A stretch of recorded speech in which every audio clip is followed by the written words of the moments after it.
Ya está aquí David Páramo. ¿Cómo estás, David? Pascal, ¿cómo estás? Muy buenas noches. Creo que hoy es uno de esos días que se presta la información para dar explicaciones, para entender algunas cosas. Hemos estado entrando en un debate, tenemos ya un debate algunas semanas, sobre la recesión, que sí recesión, que si no recesión. Luego ya cada vez están más torcidas las definiciones de recesión. ¿Cuándo tendremos el dato ya firme del segundo trimestre? El dato firme, 23 de agosto. El adelanto del PIB sale el 31 de julio. Entonces, por eso es un momento que hay que dar explicaciones. Sí. ¿Qué es una recesión? 2 trimestres consecutivos de crecimiento negativo a tasa anual. A no ser que sea 0 o 0.1 de crecimiento, entraremos en recesión. Esa es una recesión.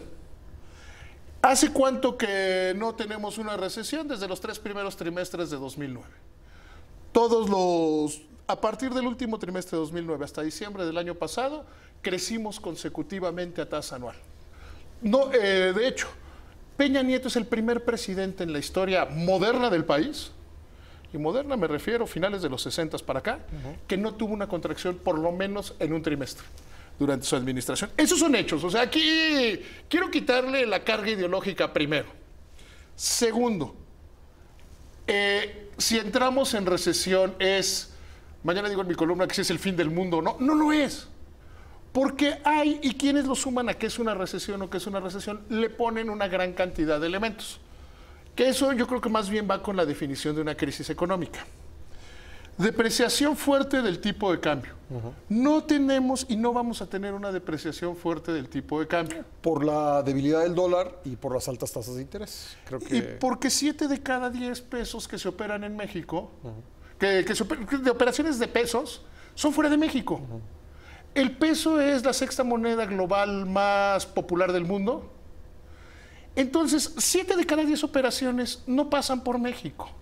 Decías bien, las elevadas tasas de interés que está pagando Banco de México, que son superiores a las de Brasil, que Brasil no tiene grado de inversión, dicen, oye, ¿dónde voy a invertir?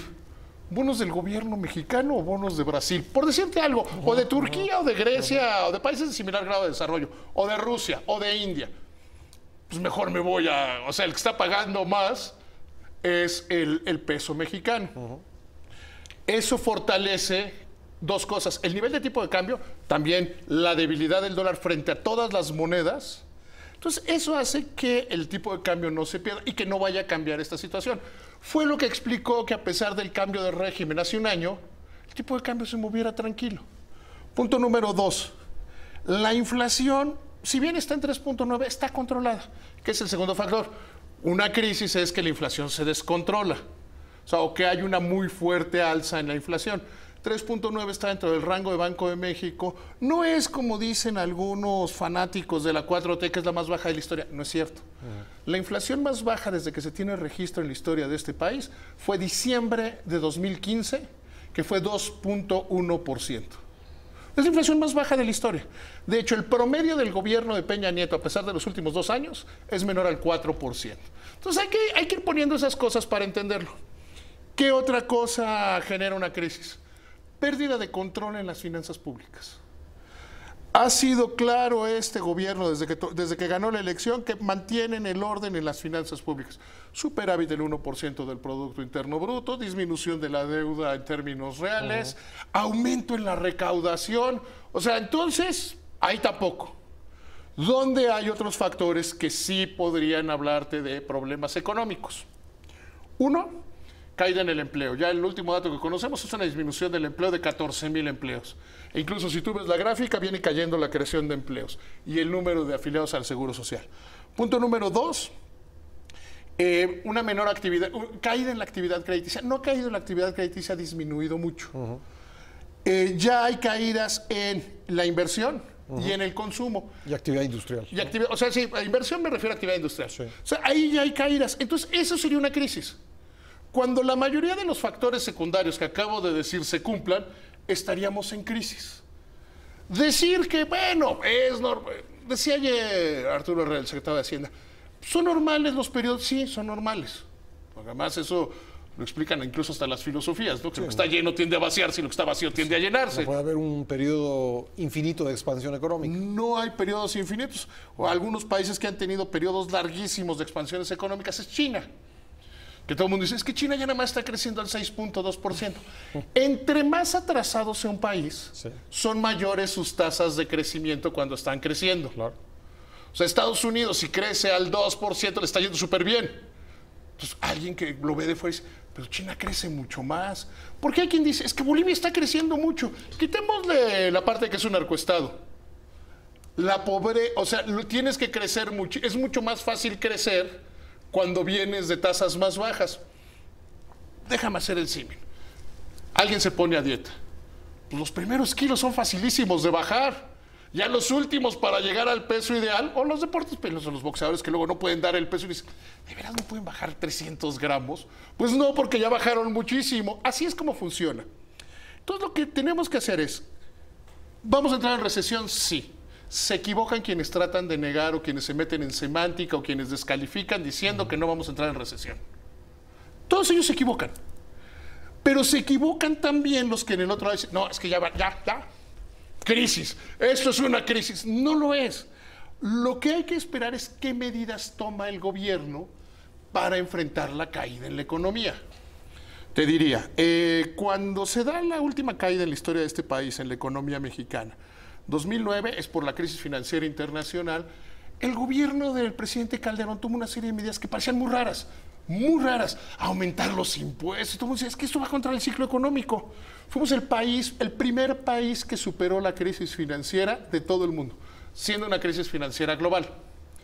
La última vez que estuvimos en crisis, y es para explicar la diferencia entre caída en el Producto Interno Bruto y crisis, la última vez que tuvimos una crisis fue en 1995. Inflación del 57%, necesidad de rescatar al sector financiero, caída del Producto Interno Bruto, salida de capitales. Entonces hay que irlo poniendo, hay que irlo centrando y esperar que el gobierno tome una serie de medidas donde sí las puede tomar.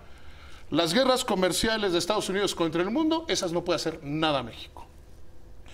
La incertidumbre por la ratificación del TEMEC, México ya hizo todo lo que podía hacer. Puede seguir cabildeando, puede seguir... La desaceleración mundial tampoco. La desaceleración mundial poco puedes hacer o nada puedes hacer. Que puede haber un ligero margen de maniobra para Banco de México, que Banco de México ha sido claro, hasta la última junta de gobierno, todos los miembros decían hay que mantener la tasa. Ya Gerardo Esquivel, los miembros de la junta, que es irrelevante que haya sido él, es como que es anecdótico. Pero digamos, se rompió la unanimidad, ¿no? Pero, o sea, para eso tienen 5 miembros. Sí. O sea, yo creo que cuando haces órganos que todos votan igual, que el voto de los 5 vale lo mismo, el del presidente solo sirve en el Banco de México si no está la junta completa, o sea, si hay 4 y están empatados. Es la única manera de que valga más el voto del presidente de la junta, que es el gobernador del banco. Es la única diferencia desde el punto de vista de la toma de decisiones. Enriquece un organismo, tener muchas voces que ven cinco personas ven mejor un problema que una sola, o que uno que puede pasar por encima de los demás. Entonces, Banco de México va a mantener la tasa en 8.25 o la va a bajar. Hay muchas señales. Depende de que haga la Reserva Federal. No necesariamente, ¿no? Tiene que ver con qué le preocupa de la inflación. La Reserva Federal puede bajar hasta 50 puntos base la tasa de referencia. Y además están hablando de que lo podrían hacer ya casi. Si hay una baja de 50 puntos base de la Reserva Federal, le da más espacio todavía a Banco de México. Es decir, me sigue preocupando la inflación subyacente, que está muy alta, pero puedo irle bajando al colchón. Porque si les das minutos de Banco de México, dicen, la inflación subyacente está muy alta, tenemos muchos factores de incertidumbre, y de una u otra manera están apuntalando al peso de una vía indirecta. Porque saben que si apuntalan de una vía indirecta al peso, evitan que haya que la inflación suba por la vía de los efectos secundarios por el diferencial de tipo de cambio. ¿Qué tiene que hacer este gobierno? O sea, al gobierno sí le toca mantener la disciplina, eso yo creo que ya lo debíamos dar hasta por descontado. Ganaron la elección y han mantenido el mismo discurso económico, afortunadamente, y Arturo Herrera, que va a ser ratificado mañana, incluso creo que va a perfeccionar el discurso. Entonces, es generar medidas de confianza hacia la inversión. Y eso es un tema que en algunos lados pasa por la comunicación, ¿eh? Pasa por... Arturo Herrera ha sido muy insistente. Mira, estaba viendo sus declaraciones de los últimos, desde que era subsecretario. Él dice que al gobierno le falta sistematizar y contar mejor su discurso. Si logra eso, generará confianza. Pues te pueden decir, oye, vamos a hacer dos bocas, vamos a hacer nuestro plan financiero.